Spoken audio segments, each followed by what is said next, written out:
Hello, everybody. My name's Kenneth Roberts. I'm a partner in our Modern Enterprise Leadership Group.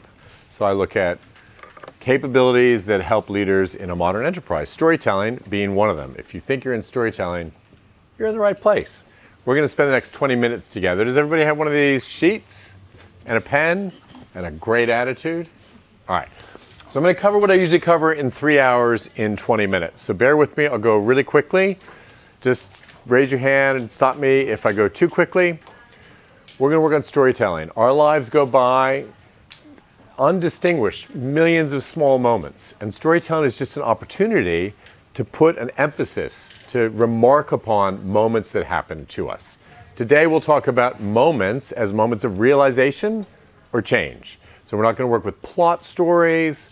We're going to work with moments where you realized something or you change. Usually they're interconnected. You know that moment in the movie where you kind of almost cry? I mean, you punch yourself in the face and then you don't cry. That's a moment of realization or change, usually known as the climax of the movie. So we'll play with those. One of the biggest mistakes that people make in storytelling is that they think stories are things that happen to them, retold in chronological order. Now, I'm not saying that's not a story. That is a story, and that's fine with your mates down the pub. But what we want to play with a little bit today is creating suspense, so maybe starting in the middle of the story, and creating serotonin, like Gemma was just talking about, vulnerability, and that comes from really sharing how you felt in a given moment. So we'll play with the idea that a story is the tension between two moments. One, and this is on your sheet, it was in that moment that I realized something, that I love puppies, that my shoes are too small, that I had just embarrassed myself in front of everyone, that the dog in the elevator was trying to kill me. Those are all moments of realization. Or change, that I would never be the same person ever again. And this is really, really important. Your stories do not have to be about big things. They can be about little things, little moments where you realize something or something changed. Is this all making sense so far? Okay. The other thing we'll play with today, again, in a very short amount of time, is putting the story in a certain place in a certain time. And the phrase I want you to think about is, so there I was. So there I was, presenting to a whole bunch of super smart grads, end of the day, and I realized I had nothing to say. That's the story. There's something intriguing happening there. There's some suspense. It's not true. I have plenty to say. Don't worry. But that's what we'll play with. Now, on the one side of the card it says first, last, worst, best, belonging, outcast. This is a game to mine your life for moments of realization or change. So, somebody give me a noun, a thing, anything. A meeting. Okay. So, think about the worst or best meeting of your life. And you'll have 30 whole seconds to do it. Okay? And then I'm going to ask you what you realized, or when you realized that was the worst or best meeting in your life. Go. 30 seconds. No pressure. You can write, yes. It will not be collected. It is merely for your own use. Not a whole story, just worst meeting ever when I threw up on the table in front of my potential new boss.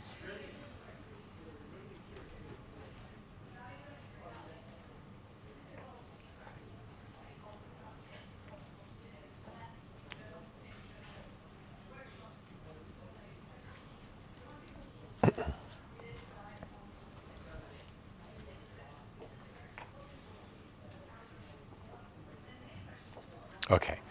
If you're writing, keep writing. Don't stop. If you're done, look done.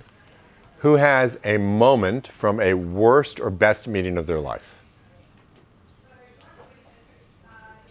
Yes. Come on. Oh, you weren't. You were just yes. So my one is going to be probably the worst meeting I had. I was at work, and in a team meeting, basically I felt like my news weren't being heard or my opinion wasn't being heard. And it kept happening a lot. So that was my moment when I realized that I had to get out. Great. That you had to leave that job. And can you remember the very moment where you realized you had to leave?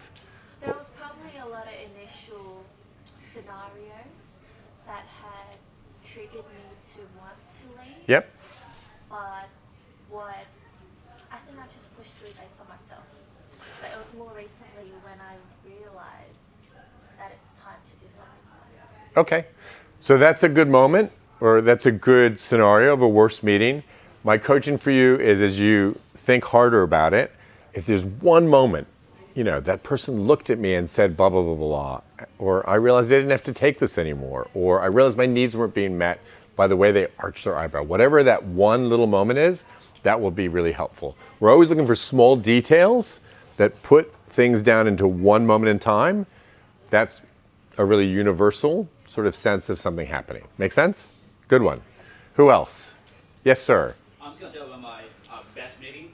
I had one before. It was like a discussion on Tesla share price at the time. Specifically, my friends were very much for the ARK Capital Management Chief Executive Officer from ARK Capital. If we don't know what ARK Capsule is, what? I think American Wall Street firm that I Okay. investing into Tesla heavily. It's property management, basically. So my friends, he viewed that Tesla is really promising firm. It's got technology. It's got a cutting edge kind of projects going on there. It's got really money there. Hiring people from the Silicon Valley, from San Francisco somewhere, and also got best engineers in the world from Apple. Okay. So my friends is very positive about Tesla. But I was being conservative on Tesla's share price because apparently it's being overvalued. It was being overvalued at the time. And if you look at multipliers, I mean, for all tech firms, the average multiplier is like. Okay, I'm going to cut you off. So a lot of good context. I can see on your face also the joy about the meeting. What was a moment that made you realize this was an amazing meeting? Well, because brainstorming and all kinds of disagreement, everybody was clear to view that the purpose of having a discussion or a disagreement was really to reassess how strong our position is, or was it a position that we need to stick to, even with those kind of disagreements coming into us, like attacks into our wall of thinking. We got an assessment like whether we keep our wall of thinking or we change it. Yep. Make it much more robust to absorb the kind of disagreement as part of our building of thinking. So I think people's disagreement is not something negative; it's something positive in the sense that it's really helping you to build your thinking in a much more robust manner, making it much more stronger, and you are constantly absorbing ideas from different people, different disagreement. That was just fantastic experience. Okay, so you loved the chaos, the tension, the disagreement. Yeah. Yes. Okay. And again, that's great, and I'm definitely experiencing secondarily the joy that you were feeling in this. And same coaching, find that one moment. There was a crescendo, chairs were flipping over, people were writing faster than the paper could take it. I mean, that probably never happened. And it was in that moment that I realized, yeah? Okay. Somebody else? Yes. So I did actuarial study as one of my major for my bachelor degree. Then I studied like a month for the final exam. And at the moment I received the results message, and it was like didn't work really well. So I just realized maybe that's not for me. Actuarial study, it's a great major, but it's not for me. So that's the moment I realized. Great. And, well, not great, I'm sorry. But maybe it's freeing to find that wasn't the thing that you were going to study. And do you remember in that moment, did you get that by a phone call? Did someone sit across from you and give you that result? Did you get it how did you get that? It's a message. Yeah. Okay. So again, as much as you can, I looked down, I was excited, as much as you can make that moment really real. And do you feel like that was a great sort of departure for you into something new? Yeah. So I just feel like if I stop spending time on the things I'm not good at, maybe I have the time to do the Yeah. things that's actually for me. Brilliant. Thank you. Okay. Someone else. Sir. I had a friend who introduced me to a friend of theirs, and we was having a normal conversation, and we started discussing the topic of movies. And the person out of nowhere just talked about The Dark Knight. And it was at that moment that I realized that yes, this person might be of a good vibe, because they actually stated the fact that Heath Ledger, like he's dead now, but he's not like, none of the next movies are going to be as great as that one. So Got it. it was at that particular moment I realized that yes, this person has a good vibe, or like a good taste in movies. And just to keep us, so there's good suspense there. We wonder, did this person end up as a friend or something? Yeah, Yes? yeah. Good, okay. And movies is one of the most favorite topics we discuss about now. Brilliant. All right, so you get the idea here. We want to find, mine our life for these moments, and then we want to get very specific. I remember this person looked at me, we shared this love of a movie, their eyebrow raised, there was this song playing, I could smell this in the air, and it was in that moment that I realized we were going to be friends. Yeah, okay, good. Let's do a new one. Let's do belonging or outcast. This is something we all feel. We all feel belonging at times, and we all feel outcast at times. So think a moment in your life when you felt or had a realization that you were belonging in that situation or that you felt like an outcast. And think specifically about a moment.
Okay, and if you're writing, keep writing. If you're thinking, keep thinking. If you're done, consider sharing. What was the moment where you realized you belonged or you were outcast? Sir. I remember it was a few years ago when I was starting year 11 at a new school, and normally the whole process, when you're starting a new school, they want to see proof that you are either you're a domestic student or an international student. Now, I'm not from Australia, I wasn't born here, but I moved at a pretty young age, and I always felt not Australian growing up.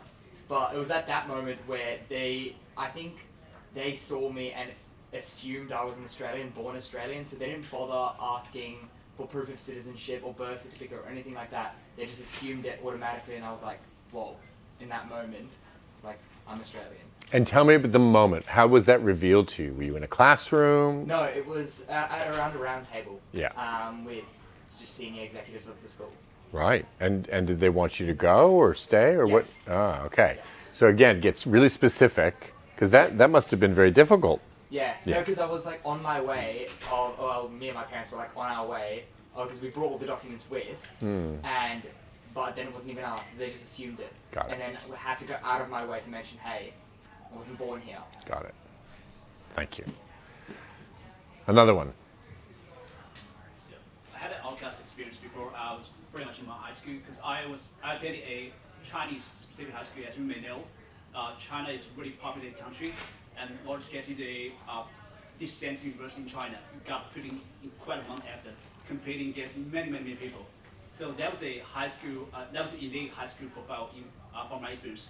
So at that time, the preparing for the examination was really cruel for some people. Some people might not catch up with teachers' speed, right? So you say average grades were keeping going up.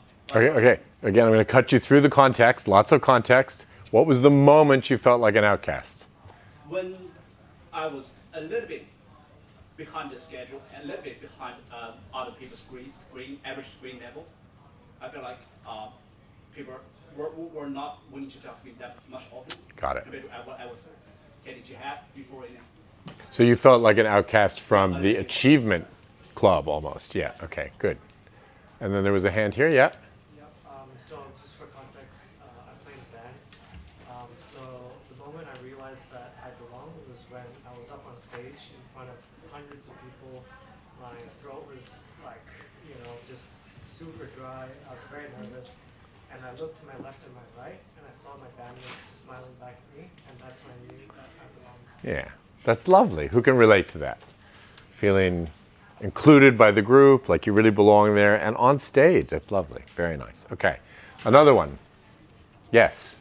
I guess I can just relate to you, Yeah. but I'm going to go for the outcast. So Oh. I relate to you in a sense that I was also not born here, Yep. but I did go to school here. So I remember that when I was in year 5, I was in a choir in primary school, and the choir teacher was selecting students who would sing the national anthem. And then she was purposely looking for like, fair skin, blonde hair type. And as an 11-year-old kid, I remember feeling so excluded and such an outcast, even though, we all can sing well and I know the national anthem by heart. But yeah, at that moment I felt really outcast as a kid. I remember that.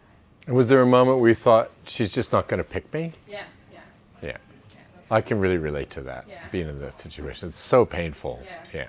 Thank you. It just stays with me until now. Yeah, nice. And how specific that is. She's in the classroom, the teacher's picking all these blonde-haired, blue-eyed, I mean, you can really relate to it. Thank you. Yes. So for context, I'm a very studious person. I study a lot and I'm very introverted. And all of my friends are like extroverts and they love going out, drinking and stuff, but I do not like it. Recently, I got into a consulting program and had an induction day a few days ago. And the person I was speaking suddenly made a math joke. And A what kind of joke? Math joke. A It's math very joke, nerdy okay. joke. And we all laughed, and I felt like I belonged there. I'm like being surrounded with people like me. Yeah. Yeah, it was a pretty cool moment. I love that. And if you don't mind, let me point out a couple things. She built the stakes up. So the context wasn't a whole bunch of plot. It's what you need to know about me is I'm an introverted person. So already we're going, is this person going to find their tribe? And so when the math joke comes, you go, there's a sense of belonging. That was really well done. Nice. I also am a geek. Yes, sir. This is when I kind of felt like an outcast. Like before I started uni, when I moved to Australia, I went through 5 different schools because we had to move houses a lot. And the first school which I went to, I had friends, but the rest of them, the next 3, and then the last one I made some good friends. But the last 3, I guess a lot of the students there wouldn't accept me for who I am as a person. Yes, I had different hobbies compared to them. I like learning new things, and I wasn't really into the same movies, or I'm not a very athletic person at all. So it was quite difficult for me to adjust. Yep. And yeah, and also I'm quite introverted. I'm quite reserved, quite shy. So. Well, I appreciate as an introverted person sharing the story. Can I ask you, is there one moment that you can think of where you particularly felt excluded?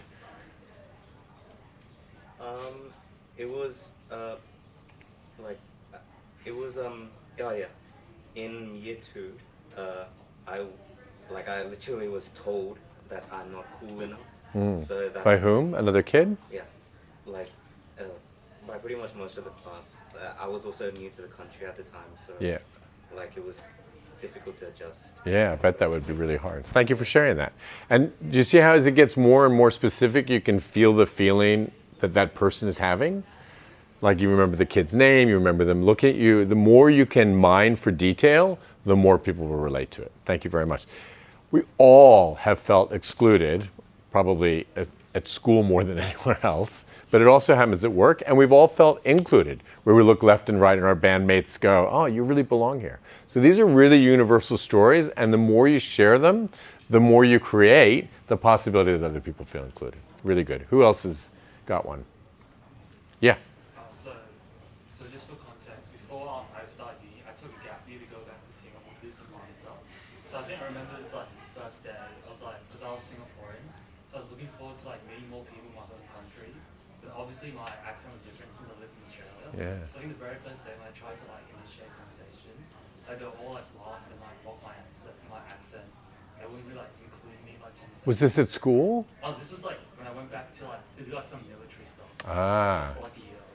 Yeah. And they'll make fun of my accent, and then they'll not include me because I didn't grow up in Singapore like them. So I think I felt really an outcast because I wasn't I didn't grow up in Singapore like them. I grew up in Australia. Great. I mean, not great. That's a terrible feeling. But that was the moment. But yeah, that's a great moment. And it's so relatable, right? Especially for many of us who are stuck between two cultures or who belong to two cultures. It's very relatable. Thank you very much. Thank you everybody who shared. I hope this was useful for you, at least as a teaser and a taste. Go tell your stories. Thank you. You can keep that, or you can leave it on your chair and we'll clean it back. Totally up to you.